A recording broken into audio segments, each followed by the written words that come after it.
C'est donc le président d'Haïti, Michel Martelly, qui est l'invité du Grand Angle ce vendredi. Monsieur le Président, bonsoir.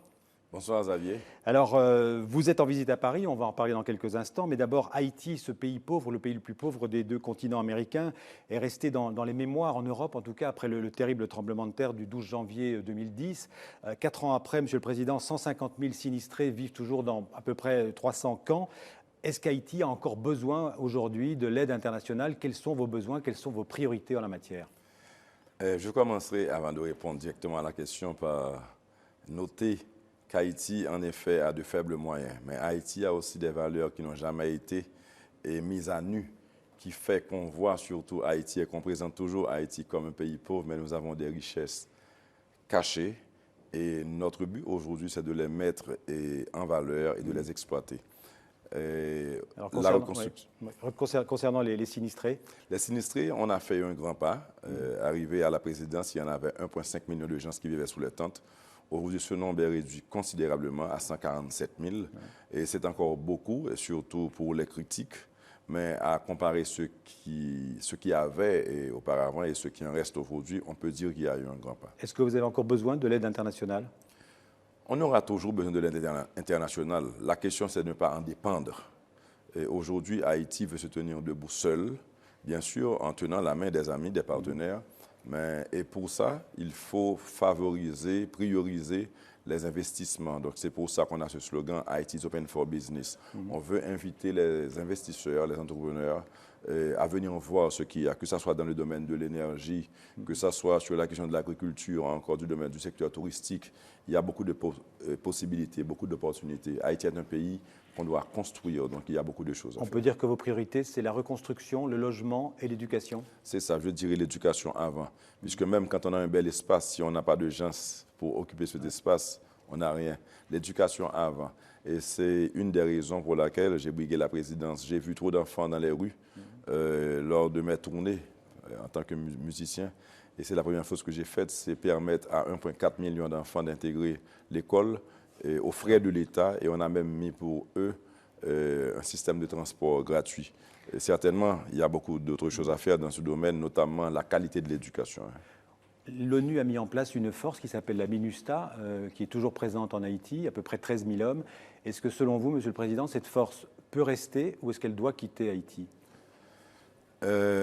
Nous pensons plutôt à, et j'ai abordé la question avec le secrétaire général, à convertir cette mission en mission de développement. Près de 800 millions de dollars sont investis annuellement dans cette force et je peux vous garantir qu'Haïti est une des destinations les plus sûres de la Caraïbe.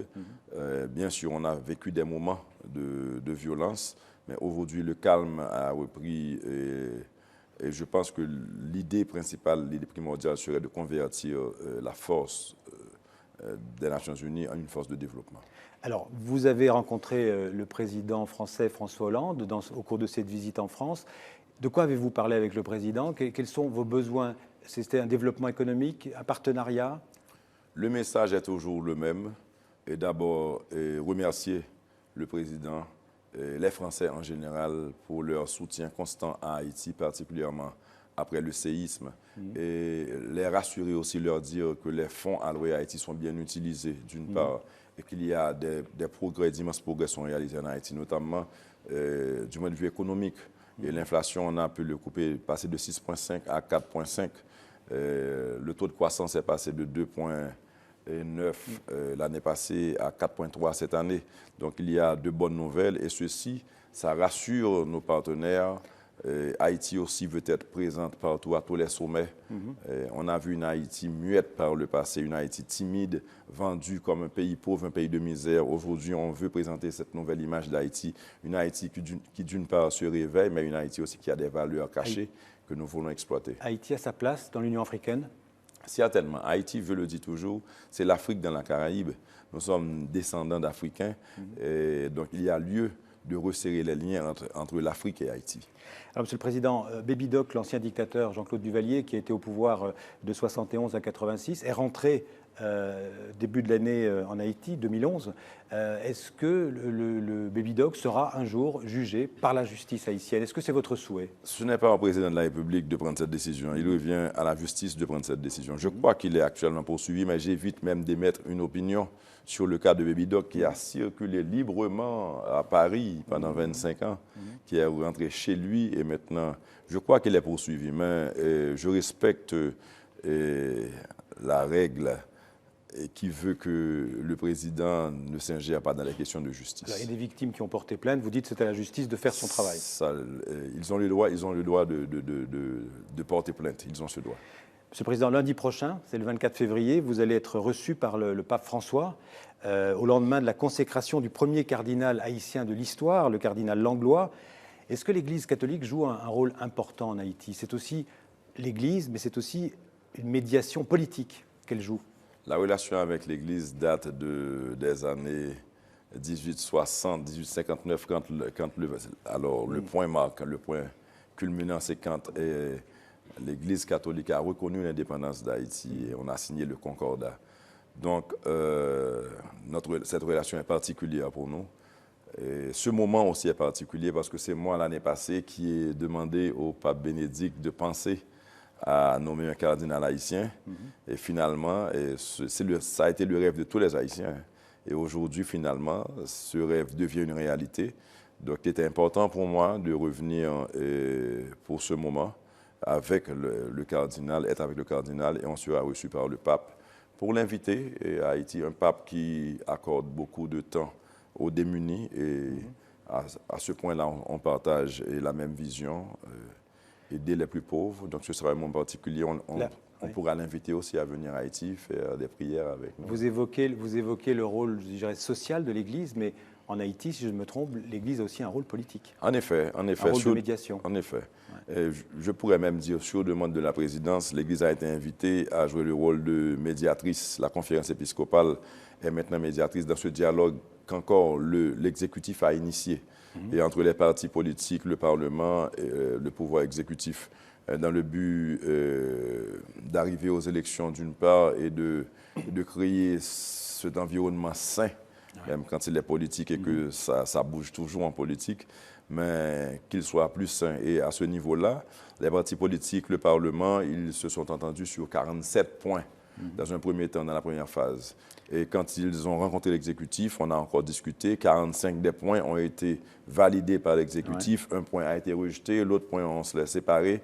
Et maintenant, on attend de signer cet accord. Il aurait dû être signé samedi passé, mais le président du Sénat a refusé d'apposer sa signature, la conditionnant à la publication de la liste des juges de la Cour des comptes qui aurait dû être faite depuis quelques mois. Sans rentrer dans le détail de la politique haïtienne, il devait y avoir des élections législatives, sénatoriales et locales en Haïti en 2013. Est-ce que vous pouvez vous engager sur l'organisation d'élections en 2014 et si oui, à quelle date? Certainement. Et ce sont des élections souhaitées depuis 2012 puisque j'ai mis sur pied un conseil électoral permanent qui n'a jamais existé et qui aurait dû exister depuis 1987. Finalement, je l'ai fait en 2012, mais j'ai dû me rétracter puisque les partis, l'opposition m'ont bousculé un peu pour ne voulant pas aller aux élections. Donc, j'ai accepté, on a refait le conseil, un collège transitoire du CEP.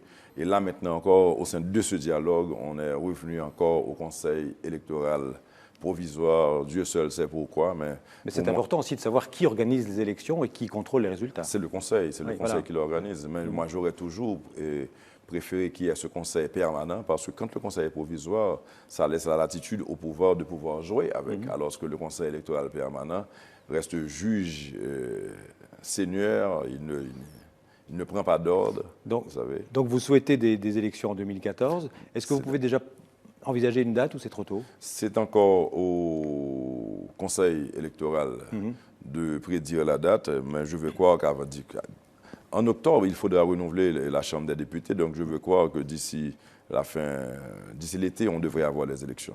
Alors, vous êtes président depuis bientôt 3 ans, depuis le mois de mai 2011.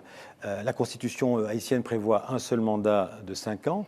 Est-ce que vous envisagez éventuellement de faire modifier la Constitution pour vous permettre de briguer un second mandat? Faire modifier la Constitution, pas pour me permettre de briguer un second mandat. D'ailleurs, si on arrive à faire passer Et cette partie de l'amendement qui permettrait à un président de briquer 2 mandats, il ne serait pas valable, applicable à ma personne. Mais par contre, pour plaider en faveur de la continuité, si quelque chose se passe bien, il serait bon qu'on amende la Constitution pour qu'un président puisse briguer 2 mandats. Si le peuple le rejette ou s'il fait pas un bon travail, là, à ce moment, il ne sera pas réélu. Mais il faudrait, je pense, laisser la possibilité à un président de pouvoir... Au nom de la stabilité politique. Ouais. Alors, Monsieur le Président, Haïti fait partie aussi on a parlé de l'Union africaine, mais fait aussi partie de la francophonie, de l'Organisation internationale de la francophonie. Est-ce que c'est un atout pour Haïti, la francophonie? Alors, quand on regarde la carte, Haïti est beaucoup plus proche de la Floride que de Paris. Haïti est beaucoup plus proche de la Floride, mais chose drôle, hein, on parle le français. Et justement, le français et le créole, qui est aussi une langue. Et le créole. Et j'en ai parlé aujourd'hui avec les dignitaires que j'ai rencontrés. Il faut que la France soit plus présente parce qu'aujourd'hui, on a tendance à parler anglais en Haïti et le français reste la langue officielle. Donc le français perd du terrain en Haïti? Oui, parce que je crois que la France n'est pas assez présente en Haïti. Au niveau de l'aide, elle est présente, mais on veut d'une France qui agit. Par exemple, dans le domaine de l'éducation, j'ai parlé tantôt de la qualité de l'éducation. Il y a des professeurs qui sont à la retraite et à travers la francophonie ou encore la France elle-même pourrait, à travers la coopération, et monter un programme pour que ces professeurs reviennent en Haïti et participent à la formation de nos jeunes. L'éducation et pas seulement l'université, parce que la francophonie est très active en matière d'université, mais pas seulement. Pas seulement l'université. Alors, Dany Laferrière vient d'être accepté, enfin nommé, élu à l'Académie française. Alors, est-ce que vous considérez Dany Laferrière comme un écrivain haïtien? Il est haïtien. Je ne le considère pas comme un écrivain haïtien. Il est haïtien. Il peut être naturalisé. Je ne sais même plus s'il est. Je crois qu'il est toujours haïtien, mais il a vécu beaucoup au Canada, il a vécu aux États-Unis. C'est comme le cas de Michael Jean. On les considère chez nous comme des Haïtiens. On est fiers de l'avoir à l'Académie française. Ouais. Et là, alors, je parlais de la langue créole. C'est aussi la première langue parlée en Haïti. Comment on combine le créole et le français? Bon, je peux vous dire que la majorité de la population parle, ou du moins le taux de la population parle le créole. Et par contre, je dirais qu'une minorité aujourd'hui parle le français, quoique le français reste encore une langue officielle. Ouais. Je voudrais vous poser une question sur la situation des droits de l'homme en Haïti. Le samedi 8 février, le militant des droits de l'homme Daniel Dorsainville et son épouse ont été assassinés à Port-au-Prince. Est-ce que l'enquête est en cours et est-ce que cette enquête ira jusqu'au bout, quelles qu'en soient les conséquences? Non seulement l'enquête est en cours, je crois même que les présumés assassins ont été arrêtés. Maintenant, on ne dira pas que ce sont eux les coupables parce qu'ils devront passer devant leur juge, mais l'enquête est en cours et des gens ont été arrêtés. Et malgré tout, je dois vous dire qu'Haïti, c'est important de le noter, qu'Haïti reste un des pays les plus sûrs de la Caraïbe. Le taux de la criminalité est de 7 pour 100 000. Et donc, tout de suite, après les États-Unis, un des pays les plus sûrs de la Caraïbe. On a toujours vendu Haïti comme un pays où l'insécurité faisait rage, mais ce n'est pas du tout ça. Alors, Monsieur le Président, le tourisme est très développé dans l'autre partie de l'île, dans la République dominicaine.